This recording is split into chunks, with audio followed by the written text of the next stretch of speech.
ಗೌರಿ ಕಲ್ಯಾಣ ಸೀರಿಯಲ್ನ ಇಂದಿನ ಅಪ್ಡೇಟ್ಸ್ನ ನೋಡ್ಕೊಂಬರೋಣ. ನಿನ್ನೆ ಅಪ್ಡೇಟ್ಸಲ್ಲಿ ನೀವು ನೋಡಿರ್ಬೋದು, ಗೌರಿನ ಕಲ್ಯಾಣ ಮಂಟಪದಲ್ಲಿ ಕುಂಡಿಸಿರ್ತಾರೆ ಮದುವೆ ಹೆಣ್ಣಾಗಿ. ಇನ್ನು ವಿವೇಕ್ ತಾಲಿ ಕಟ್ಟುವ ಸಂದರ್ಭ ಬರುತ್ತೆ. ಐನರು ಹೇಳ್ತಾರೆ ಎಲ್ಲರೂ ಅಕ್ಷತೆನ ತಗೊಳ್ಳಿ, ವಿವೇಕ್ ತಗೊಳಪ್ಪ ತಾಲಿ ಕೈಗೆ ಅಂತ ಹೇಳ್ಬಿಟ್ಟು. ಇನ್ನು ವಿವೇಕು ಗೌರಿ ಕೊರಳಿಗೆ ತಾಲಿ ಕಟ್ಟುವ ಸಂದರ್ಭ ಬರುತ್ತೆ. ತಕ್ಷಣ ಗೌರಿ ಕೈ ಅಡ್ಡ ಇಡ್ತಾಳೆ. ಯಾಕಂದರೆ ನಾನು ಯಾರು ಅಂತ ವಿವೇಕ್ಗೆ ಗೊತ್ತಾಗಲಿ, ಅನಂತರ ನನಗೆ ತಾಲಿ ಕಟ್ಟಲಿ ಅಂತೇಳ್ಬಿಟ್ಟು ತಾನು ಒಜ್ಜಿಕೊಂಡಿದ್ದಂತಹ ಒಂದು ವೇಲ್ನ ಪರದೆಯನ್ನು ತೆಗೆದು ತನ್ನ ಮುಖವನ್ನು ಎಲ್ಲರಿಗೂ ತೋರಿಸ್ತಾಳೆ.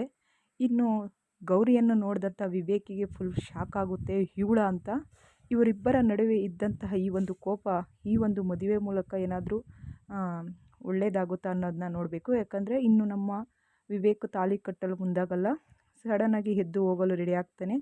ಇದನ್ನು ನೋಡಿದಂಥ ದೀನಬಂಧು ವಿವೇಕ್ ತಾತ ಅವರು ಈ ಒಂದು ಗಳಿಗೆಯಲ್ಲಿ ನಿನ್ನ ಮದುವೆ ಆದ್ರೇ, ಇಲ್ಲಾಂದರೆ ಯಾವುದೇ ಕಾರಣಕ್ಕೂ ನಿನಗೆ ಮದುವೆ ಒಂದು ಭಾಗ್ಯ ಬರೋದೇ ಇಲ್ಲ ಅಂತ ಹೇಳ್ಬಿಟ್ಟು ಗೌರಿ ಕೊರಳಿಗೆ ನೀನು ತಾಲಿ ಕಟ್ಟಲೇಬೇಕು ಅಂತ ಹೇಳ್ಬಿಟ್ಟು ವಿವೇಕ್ಗೆ ಹೇಳ್ತಾರೆ.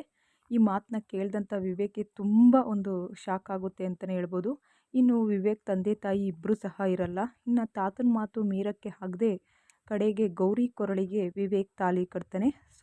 ಇನ್ನು ಮುಂದೇನಾಗುತ್ತೆ ಅನ್ನೋದನ್ನ ನಾವು ಕಾಯ್ದು ನೋಡಬೇಕಾಗಿದೆ. ಇನ್ನು ಮೋನಿಕಾ ಏನಾದರೂ ಅಲ್ಲಿಗೆ ಬರ್ತಾಳಾ, ಇಲ್ಲ ಮೋನಿಕಾ ಬರದೇ ಇರ್ತಾಳ ಅನ್ನೋದನ್ನ ನಾವು ಕಾಯ್ದು ನೋಡಬೇಕಾಗಿದೆ.